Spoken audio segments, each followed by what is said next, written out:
Denyo. Oh, what that dang.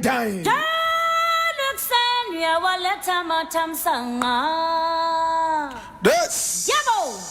Yes, the voice of the patriot where we speak truth to power. Now here we don't criticize, but if we must, we would only just do that on one condition: to build and not to destroy. That is why we say we are in the service of God and country. And from the newsreel, we endeavor to always keep it real.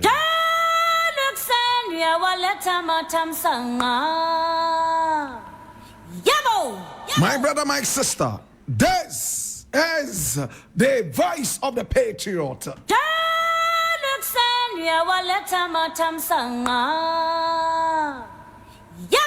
And we have a number of things we need to look at, my brother, my sister, and I indulge you in these shenanigans.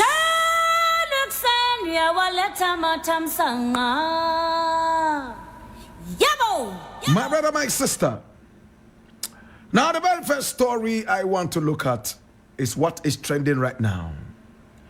And I'm reading this from Peace FM Online. It says, OSP declares Ken Ofori Atta wanted for corruption charges. And I read it. The Office of the Special Prosecutor has declared Ken Ofori Atta a fugitive, wanted for questioning in 4 corruption charges. Now, the Special Prosecutor dismissed claims that Ofori Atta left the country for medical treatment and refuted reports of a raid on his residence during a press conference. Earlier, Ken Ofori Atta's home in cantonments was raided by a group of individuals dressed in military and police uniforms on Tuesday afternoon, February 11, 2025. Now, the former finance minister was reportedly out of the country for medical reasons, but some family members, including his wife, were present during the raid. Now, according to eyewitnesses, the team of 12 individuals comprising 5 military uniforms, 1 in a police uniform, and the rest in plain clothes, forcefully entered the premises, pushing aside private security guards. They searched various parts of the house, including Ofori Atta's bedroom, but left without taking any documents or valuables. Now, the motive behind the raid remains unclear, but sources suggest that the Office of the Special Prosecutor, led by William Kisejabing, was behind the operation. Now, the OSP had reportedly written to Ofori Atta, summoning him to appear before them on Monday, February 10, 2025. But his lawyers responded that he was out of town for medical reasons.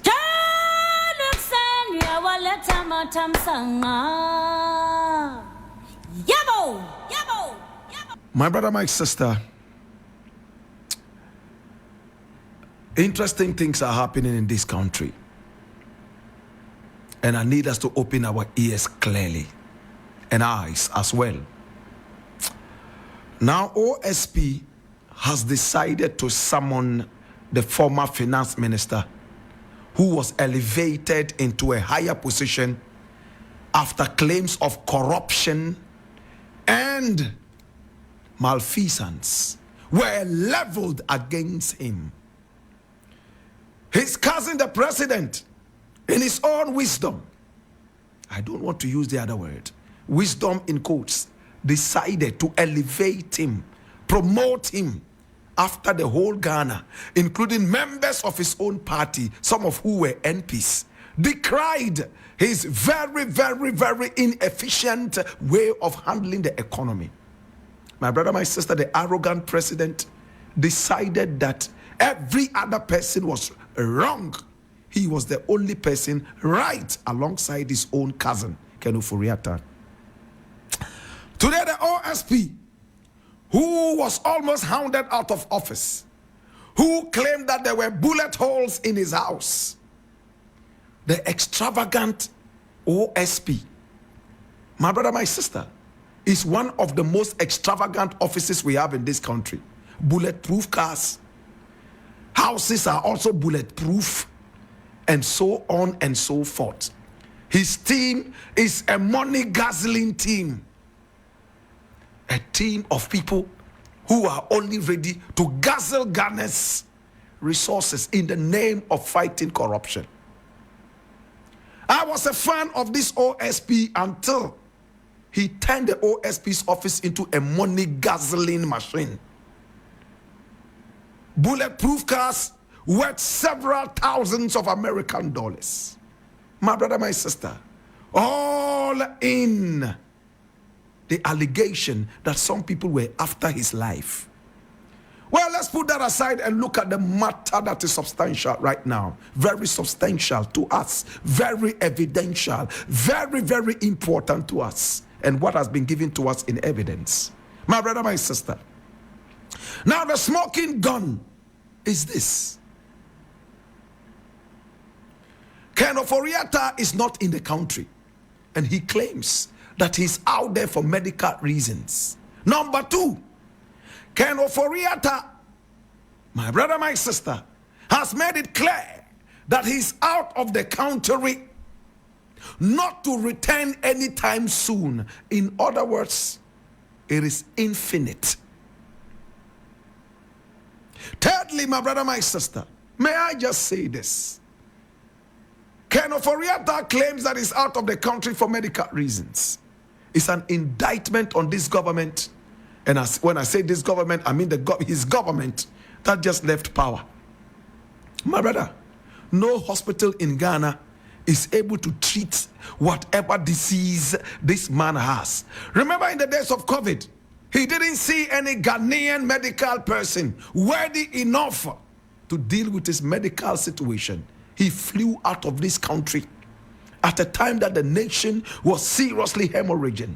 These are the people who are very quick to quote Bible verses, holier than thou, holier than the Pope. Yet, my brother, my sister, corruption allegations are slapping their cringing brows right now as we speak. Samuel Okudzeto Ablakwa, Honorable Member of Parliament for North Tongue, has made it clear before they became, the incumbent right now. He said he does not see why any politician, and for that matter, government appointee, leaving this country on a medical journey. In other words, medical tourism. My brother, my sister, what happened to our numerous hospitals? Why don't these so-called big men who we voted into power and who we pay with our tax money don't have any respect for the Ghanaian doctor? All of them are running out of the country to treat common sicknesses and diseases like catarrh. A lot of them are running out of this country, my brother, my sister, with no respect for any hospital in this country. Today, Ken Ofori Atta collapsed the economy, and anytime we agitated, he quoted 2 Bible verses, and all of us, being so religious yet not spiritual, will keep quiet because this is a man who believes in the Bible. My brother, my sister, listen to this attentively. I am so excited that the Mahama government is going raw with all these guys. Under normal circumstances, it would always be a game of chess. If it's your time to move, then you would move. If it is your time to play, then you play. But now it looks like the tables have turned and there's a new story. I'm glad Ken Ofori Atta is going to answer finally. My brother, these were the vampires of our economy. They had money coming in anytime they borrowed on the heads of the Ghanaian people. Under the weight of debt, Ken Ofori Atta and his people succeeded in pushing a lot into early graves. Poverty, so rife in this country, they continue to borrow and borrow and borrow and borrow. If this was in the days of Rawlings, some of these people would go through kangaroo courts and have bullets very, very comfortably lodged in their brains. My brother, my sister, If this was in 1979, a lot of these people will be castrated, including Nana Akufo Addo. There is no way Ken Ofori Atta would have to answer for corruption if Nana Addo is not part of it. After all, when everybody was crying that the man was inefficient and for that matter should be kicked out, Nana Addo decided to promote him under pressure. Therefore, whatever lashes he's supposed to get, Nana Addo should be part of this. It doesn't matter how old. Even if Nana Addo is 170 million years, he still can be flogged. After all, corruption has no... What's the word? My brother, my sister, corruption has no excuse. I congratulate the OSP. Run after this and deal with it. As for Ken Ofori Atta not returning to this country, my brother, don't let it be an excuse. He's in America. Trump is very happy to return him here anytime. One of the things I like about Trump, just write a letter to the American people and tell them that there's a corrupt individual that you're running after. Trump will put him in a private jet, deliver him signed and sealed to you in good condition.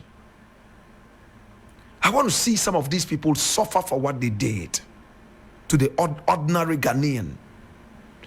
But as we are running after the big weeks, let us not forget about this other lady who ran out also on the same allegation of corruption. She ran out and she said she was going to a hospital to treat her sickness, also in America. Do we all remember who I'm talking about? The Maslock lady. Let's not forget all this. Nana Akufo Addo's government promised that the lady will be brought back into the country to be tried. They were just lying to Ghanaians, such dirty liars. I leave it here.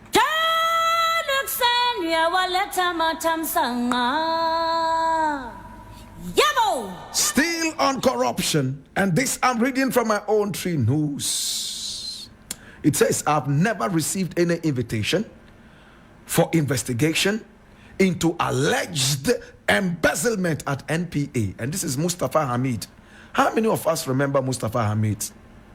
Wallahi, we have to rescue this country.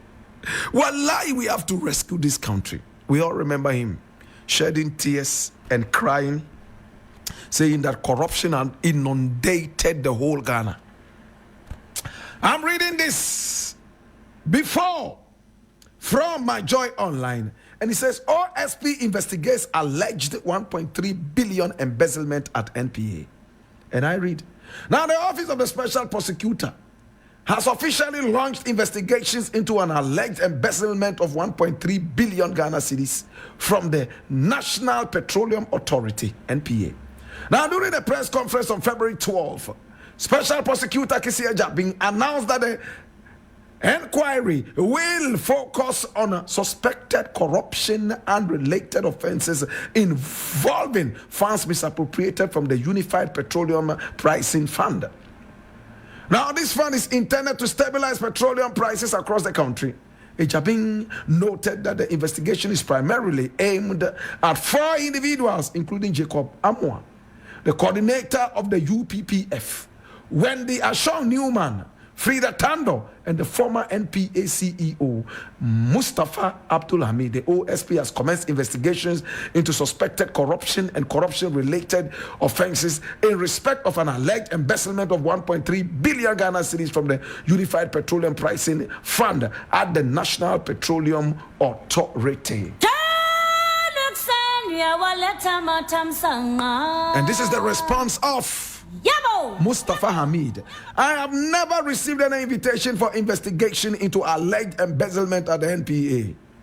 Former Chief Executive Officer of the National Petroleum Authority, Mustafa Hamid, has responded to the Office of the Special Prosecutor about an investigation into corruption-related offences at the NPA. Now, the OSP at a press briefing on Wednesday, that's today, February 12th, said the former NPA CEO, together with 3 others, are under investigation for alleged embezzlement of 1.3 billion Ghana cedis from the Unified Petroleum Pricing Fund, UPPF, at the NPA.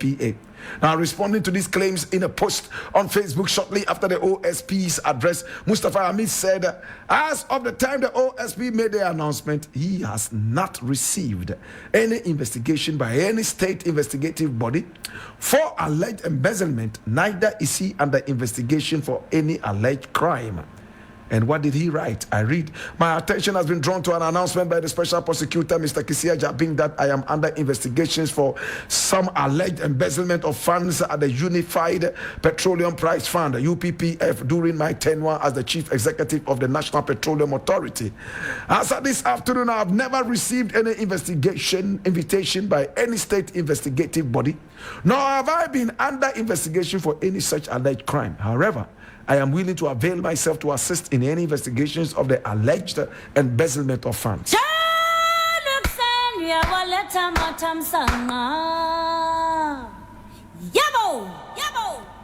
So Kisia Jabing says, these are the people under investigation for a certain wrongdoing. And one of them comes out to say, I haven't received any letter. Nobody has also engaged me concerning any such thing. My brother, my sister, it's a red flag. I don't like this. The person has not received a letter. Yet it's been announced that the person is under investigation. How? I want to understand it. The man says, I have not received any letter unless otherwise proven. My brother, my sister, it is a red flag. Is it just for the gallery? Are we playing to the gallery? Is it a populist kind of agenda? Maslog boss should have been a small fry to fry. But she is perambulating in the United States of America with alleged stolen money. My brother, my sister, Special Prosecutor, Ghana Police, whatever. Nobody has been able to bring her hair out of her head, let alone the woman herself. Are we serious about some of these things? Today, the man is sitting in his bedroom. He says, nobody has invited me for any discussion and I've not received any letter. Yet, Special Prosecutor has a press statement. And he's telling the whole Ghana that this man is under investigation. I'm not happy about this. Is it a joke? Who was the letter given to? Who was the communication given to? How come one of the key suspects in this is not aware of any investigation? Again, may I ask, is this playing to the gallery?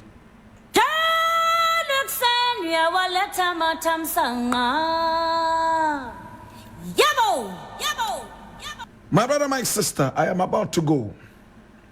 And I need you to come along. Hey, interesting things are happening in our country. I'm telling you this. Very interesting things are happening in this country. When they are sick, they travel out of the country on our own backs. When we are sick, we die in this country. Yet, the same people are those running after politicians, hailing them anytime elections come. It is just enough to accept a bag of rice and some oil and forget all these things that happen to us every now and then. My brother, my sister, it is so sad that we are going through this in our country. I said it is sad. The same people who are crying right now, let the blood flow, let the blood flow, crucify him. They are the same people who are urging these thieves on. A few years later, they come back and say, let the blood flow. They are enemies of the truth. When you speak the truth, you die poor. Tell me one truth speaker in Ghana and the whole of Africa who is rich. The more truth you speak, the more enemies you gather. But I take solace in the Bible. I take solace in the Quran that says God is always with the truth speaker because God is truth. Let the whole world be against you and let God alone be for you. Why should you fret? Our politicians were created by Satan. Lucifer created a lot of these politicians and intentionally held them down on us like fallen angels to suck our blood like vampires. How can a man go around quoting the Bible, yet his data bank earns so much money every time he, the finance minister, goes for a loan on behalf of this nation? Today, we are indebted to the West. Trillions of dollars, trillions of dollars. When are we going to pay this? Even if we sell Nana Akufo Addo and his family, they will not be worthy enough to pay all these loans.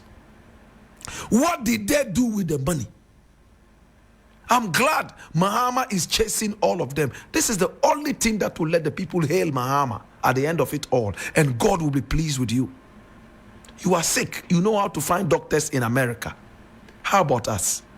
Who paid you to come and put us in this ditch? It's sad. Sometimes I see some youth send me some messages. Black. Yeah, this politician that we are talking about, no. He's a good man. I said, hey, he's a good man. Are you aware that he did A, B, C, D, E, F 20 years ago? They say, no, it'd be propaganda. What propaganda? Be careful who you support. And be careful who feeds you. Be careful who brings you gifts. It's been the Black Pot, a.k.a. the voice of the patriot.